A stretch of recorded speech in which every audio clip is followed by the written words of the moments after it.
అవునా? ఆ జైలులో బెత్తాలతో కొట్టబడ్డాడంట పౌలు గారు. అనేక పర్యాయాలు బాధింపబడ్డాడంట ఆ యొక్క జైలులో. తలక్రిందులుగా వేలాడబడి కాళ్ళ మీద బెత్తాలతో కొట్టబడినప్పుడు, ఆ యొక్క కాళ్ళలో నుంచి రక్తం వచ్చినప్పుడు, ఆ యొక్క విడుదలైన తర్వాత ఆ కాళ్ళతోనే, ఆ రక్తపు మడుగులతోనే దేవుని యొక్క సువార్తని చాటడానికి వాడుక చొప్పున వెళ్ళాడట. మనమైతే ఏం చేస్తాం చెప్పండి? మనమైతే ఏం చేస్తాం? బ్రతికుంటే బొలుసాకైనా తిని బ్రతకొచ్చు. ఈ ఈ పనులెక్కడ పడతాము, ఈ ప్రార్థన ఎక్కడ చేస్తాం అనేసి వెళ్ళిపోయే వాళ్ళు చాలామంది ఉన్నారు. చూడండి, అపోస్తుల కార్యంలో ఆ వాక్యాన్ని నేను చదువుతాను. 17వ అధ్యాయంలోనే జైలులో బెత్తాల చేత కొట్టబడి, ప్రార్థనల చేత ఆ బంధకాలు ఊడిపోయాయట. తను ఆ యొక్క జైలులో నుంచి బయటికి వచ్చిన తర్వాత 17వ అధ్యాయంలోనే ఉంటది. చూడండి 2వ వాక్యము. కనుక పౌలు తన వాడుక చొప్పున సమాజపు వారి యొద్దకు వెళ్ళి, క్రీస్తు శ్రమపడి మృతులలో నుండి లేచుట ఆవశ్యకమని నేను మీకు ప్రచురము చేయ, యేసే క్రీస్తు అని ఉన్నాడనియు, లేఖనములలో నుండి దుష్టాంతములనెత్తి విప్పి చెప్పుచు వారితో 3 విశ్రాంతి దినములు తర్కించుచుండెను. దేవునికి స్తోత్రం, హల్లెలూయా. ఆ యొక్క కాళ్ళలో నుంచి రక్తం వస్తున్నా కానీ వాడుక చొప్పున మందిరానికే వెళ్ళాడు.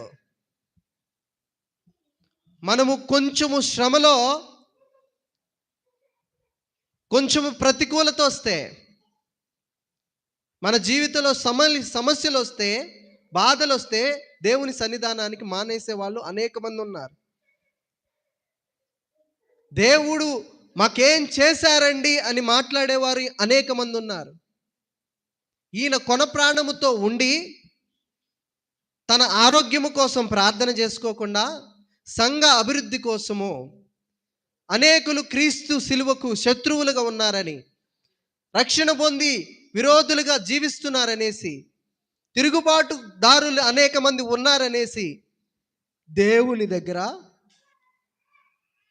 అడిగాడండి, ఏడ్చాడు.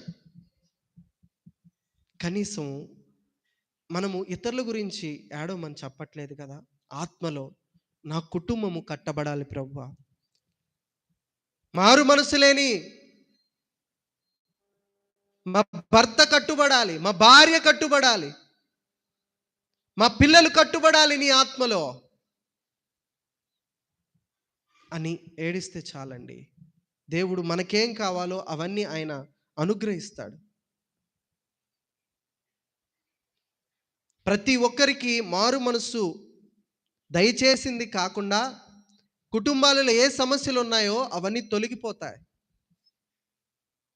ఈ రీతిగా ఆత్మలో మా కుటుంబం కట్టబడాలి ప్రభువా అనేసి మనం ఏడవకుండా, అతల్యలాగా కుమారులకి ఇష్టానుసారంగా బ్రతుకయ్యా, మేమున్నాం, మేము చూసుకుంటాం, అప్పులు చేయి మేము కడతాం, ఏమైనా చేయి మేమున్నాం అనేసి భరోసా ఇచ్చేవాళ్ళు లోకములో లోక ఆశని, ప్రేమని నేర్పిస్తున్నట్లు బిడ్డలకి. ఆత్మలో ఎదుగుదల కోసం మనం ఏడవాలి కానీ బిడ్డలని మనం పరిశీలన చేసుకోవాలి. కుటుంబాన్ని కట్టుకోలేక కుటుంబాన్ని విచ్ఛిన్నం చేసుకున్న అతల్యలాగా మీరు బ్రతుకుతారా? నీకు నీ సిలువ మార్గానికి నా కుటుంబము శత్రువులుగా మారకూడదయ్యా, ఆత్మలో కట్టబడాలి అనేసే పౌలు గారు ఏ రీతిగా ప్రార్థన చేశాడో ఆ రీతిగా మీరు ఉంటారా?